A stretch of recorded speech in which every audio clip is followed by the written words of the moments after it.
Hi, എല്ലാവർക്കും സുഖമാണെന്ന് വിശ്വസിക്കുന്നു. ഞാനിന്ന് മറ്റൊരു വീഡിയോയുമായിട്ടാണ് എത്തിയിരിക്കുന്നത്. നമുക്ക് വീഡിയോയിലേക്ക് കടക്കാം. ഒരു കാലത്ത് ശങ്കർ ചിത്രങ്ങളും ശങ്കർ എന്ന സംവിധായകനും ഒക്കെ ഒരു ബ്രാൻഡായിരുന്നു. അതായത് ഈ പുഷ്പ ഒരു ബ്രാൻഡാണെന്ന് പറഞ്ഞതുപോലെ തന്നെ സംവിധായകരിൽ ഒരു ബ്രാൻഡായിരുന്നു ശങ്കർ. അത്രയ്ക്കും വേണ്ടി ഉള്ള മികച്ച ചിത്രങ്ങൾ എടുത്തിട്ടുള്ള ഒരു വ്യക്തിയായിരുന്നു ശങ്കർ എന്ന സംവിധായകൻ. ശങ്കർ എന്ന സംവിധായകനെ കുറിച്ച് പറയുമ്പോൾ ശങ്കറിന് എപ്പോഴും ഒരു സാമൂഹിക പ്രതിബദ്ധതയുള്ള ഒരു സംവിധായകനായിട്ടാണ് എനിക്ക് ശങ്കറിനെ തോന്നിയിട്ടുള്ളത്. കാര്യം അദ്ദേഹത്തിൻ്റെ പല ചിത്രങ്ങളിലും ഈ സമൂഹത്തിൽ നടക്കുന്ന അനീതിയും അഴിമതിയും ഒക്കെ ഇതൊക്കെയാണ് പ്രധാന വിഷയം. പല ചിത്രങ്ങളിലും ഇത് തന്നെ ഇങ്ങനെയുള്ള വിഷയങ്ങൾ തുറന്നു കാണിക്കുന്നതിൽ ശങ്കർ എപ്പോഴും ഒരു പടി മുന്നിലായിരുന്നു മറ്റുള്ള സംവിധായകരെക്കാൾ. സമൂഹത്തിലെ അഴിമതിക്കും അനീതിക്കും എതിരെയുള്ള ഒരു പോരാട്ടമാണ് ശങ്കറിൻ്റെ സിനിമ. ജെന്റിൽമാൻ മുതൽ ഗെയിം ചേഞ്ചർ വരെയും. ഈ ഗെയിം ചേഞ്ചർ എന്ന സിനിമ റിലീസായപ്പോൾ, ഗെയിം ചേഞ്ചറിന് മുമ്പ് വന്ന ഇന്ത്യൻ 2 വന്നപ്പോൾ വളരെ പ്രതീക്ഷയോടുകൂടി ഒരുപാട് ആളുകൾ കാത്തിരുന്ന ഒരു സിനിമ കൂടിയാണ് ഈ ഇന്ത്യൻ 2 എന്ന ചിത്രം. ഇന്ത്യൻ എന്ന സിനിമയുടെ ആ രണ്ടാം ഭാഗം എന്ന് പറയുമ്പോൾ, ഇന്ത്യൻ എന്ന് പറയുന്ന സിനിമ ഒരു സൂപ്പർ മെഗാ ഹിറ്റായിരുന്ന ഒരു ചിത്രമായിരുന്നു. ആ ചിത്രം തിയേറ്ററിൽ ഞാൻ കണ്ടതാണ്. അപ്പോൾ നമുക്ക് അതിൻ്റെ രണ്ടാം ഭാഗം എന്ന് പറയുമ്പോൾ എന്തായാലും ഒരു എക്സൈറ്റ്മെൻറ്റ് എന്തായാലും ഉണ്ടാവില്ല. അതിൻ്റെ ഫലമായിട്ടാണ് ഞാൻ ഇന്ത്യൻ 2 ഇറങ്ങിയ അതേ ദിവസം, റിലീസ് ദിവസം ഞാൻ തിയേറ്ററിൽ പോയതും ഇന്ത്യൻ 2 കണ്ടതും. പക്ഷേ നിരാശപ്പെടുത്തിയത് എന്നെ മാത്രമല്ല, ആ ഇന്ത്യൻ 2 പ്രതീക്ഷിച്ചിരുന്ന സകല പ്രേക്ഷകരെ നിരാശപ്പെടുത്തുന്ന തരത്തിലായിരുന്നു ശങ്കറിൻ്റെ ഇന്ത്യൻ 2 എന്ന സിനിമ. അതിനെ തുടർന്നാണ് ഗെയിം ചേഞ്ചർ എന്ന രാംചരൺ ചിത്രം വന്നത്. രാംചരൺ ചിത്രത്തിൽ ഗെയിം ചേഞ്ചർ ഇറങ്ങിയപ്പോൾ തന്നെ നെഗറ്റീവായിട്ടുള്ള കാര്യങ്ങളാണ് നമ്മൾ കേട്ടത്. ഇത് സിനിമ ഗുണമുള്ള സിനിമയല്ല, ഒരു കണ്ടിരിക്കാൻ സുഖമില്ല എന്നൊക്കെ പറഞ്ഞു. അപ്പോൾ ഇതെല്ലാം കേട്ടിട്ടും ഞാൻ ഗെയിം ചേഞ്ചർ എന്ന സിനിമ തിയേറ്ററിൽ പോയി കണ്ടത് ശങ്കർ എന്ന സംവിധായകനെ കരുതിയിട്ട് മാത്രമാണ്. കാര്യം ശങ്കർ എന്ന സംവിധായകൻ എന്നും വ്യത്യസ്തമായ പിക്ചറൈസേഷൻ രീതികളും പുതിയ സാങ്കേതിക വിദ്യയൊക്കെ കൊണ്ടുവരുന്ന കാര്യത്തിൽ മികച്ചു നിൽക്കുന്ന ഒരു സംവിധായകനാണ് ശങ്കർ.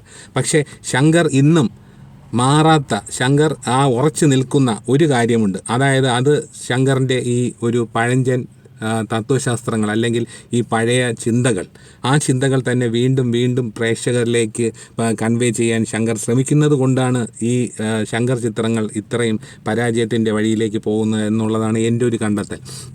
ഞാൻ ഗെയിം ചേഞ്ചർ എന്ന സിനിമ കാണാൻ തിരുവനന്തപുരം ഏരീസിൽ ഞാൻ പോയപ്പോൾ, ഏരീസിൽ ചെറിയ തിയേറ്ററിലായിരുന്നു ആ ചിത്രം ഉണ്ടായിരുന്നത്. എങ്കിലും ആ തിയേറ്ററിൽ കുറച്ച് ആൾക്കാരും ഉണ്ടായിരുന്നു. ഇവരെല്ലാം എനിക്ക് തോന്നുന്നത് ശങ്കർ എന്ന സംവിധായകനെ കരുതിയിട്ട് മാത്രമാണ് വന്നത്. പക്ഷേ ഈ സിനിമ തുടങ്ങിക്കഴിഞ്ഞ് കുറച്ച് കഴിഞ്ഞപ്പോൾ, സിനിമ എടുത്തിരിക്കുന്ന രീതിക്കൊന്നും ഒരു കുഴപ്പവുമില്ല. സിനിമ നന്നായിട്ട് തന്നെയാണ് എടുത്തിരിക്കുന്നത്. 450 കോടിയോളം ബഡ്ജറ്റുള്ള സിനിമയുമല്ലേ.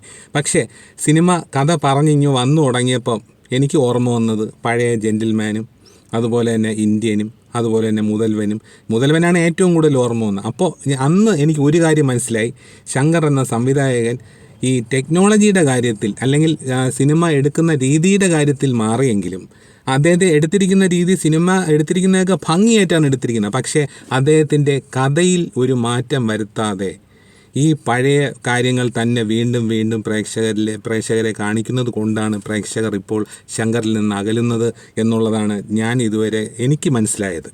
അപ്പോൾ ശങ്കർ ചെയ്യേണ്ടത്, ഇനി ഈ സംവിധാന സംരംഭത്തിൽ നിന്ന് പിന്മാറിയ ശേഷം നല്ല ചിത്രങ്ങൾ നിർമ്മിക്കുന്ന ഒരു നിർമ്മാതാവായി ശങ്കർ മാറുക. അപ്പോൾ ശങ്കറിൻ്റെ ശങ്കർ നിർമ്മിക്കുന്ന സിനിമകളെക്കുറിച്ച് പറഞ്ഞപ്പോൾ ഒരു കാര്യം ഞാൻ പറയാം. ശങ്കർ വർഷങ്ങൾക്ക് മുമ്പ്, എനിക്ക് തോന്നുന്നു ഒരു 2006-ലോ 2007-ലോ മറ്റോ ആണെന്ന് തോന്നുന്നു, ശങ്കർ ഒരു കാതൽ എന്ന് പറഞ്ഞൊരു ചിത്രം നിർമ്മിച്ചിരുന്നു. അപ്പോൾ ശങ്കർ നിർമ്മിക്കുന്ന ചിത്രമായതുകൊണ്ട് തന്നെ ആ കാതൽ എന്ന ചിത്രം ഞാൻ തിയേറ്ററിൽ പോയി കണ്ടു. അതിൽ ഭരത്തും കാതൽ സന്ധ്യയുമാണ് നായകനും നായികയുമായി അഭിനയിക്കുന്ന ഒരു അത്യുജ്വല ചിത്രമായിരുന്നു കാതൽ എന്ന ചിത്രം. അന്ന് വന്ന കാതൽ എന്ന ചിത്രം, ശങ്കർ നിർമ്മിച്ച കാതൽ എന്ന തമിഴ് ചിത്രം. അതുപോലെ അപ്പോൾ അന്ന് എനിക്ക് ഒരു കാര്യം മനസ്സിലായി. അപ്പോൾ ഈ സംവിധായകൻ എന്ന ശങ്കർ, ആ കഥ കേട്ടപ്പോൾ ഈ സംവിധായകനായ ശങ്കറിനൊരു സ്പാർക്ക് വന്നു. അതുകൊണ്ടാണ് തൻ്റെ സഹസംവിധായകനായ ഒരു വ്യക്തിയെ കൊണ്ട് കാതൽ എന്ന ചിത്രം സംവിധാനം ചെയ്യിപ്പിച്ചത്. ആ ചിത്രം ഒരു മികച്ച സൃഷ്ടിയായിരുന്നു. കണ്ടിട്ടില്ലാത്തവർ കാണുക. കാതൽ എന്ന ചിത്രം, ഭരത്തും സന്ധ്യയും അഭിനയിച്ച സിനിമ, ഒരു മികച്ച പ്രണയകഥ പറയുന്ന ഒരു ചിത്രമായിരുന്നു കാതൽ. എന്തായാലും ഇനി മുന്നോട്ട് പോകുമ്പോൾ അടുത്ത ഇന്ത്യൻ 3-ലേക്കാണ് ഇപ്പോൾ ശങ്കർ കടക്കുന്നത്. അപ്പോൾ അത് കഴിയുമ്പോൾ, ഇനി മുന്നോട്ട് പോകുമ്പോൾ ശങ്കർ ഈ പഴയ ആ ഒരു ചിന്തകൾ നിന്ന് മാറി വ്യത്യസ്തമായ പുതിയ ചിന്തകളുമായി പുതിയ തരത്തിലുള്ള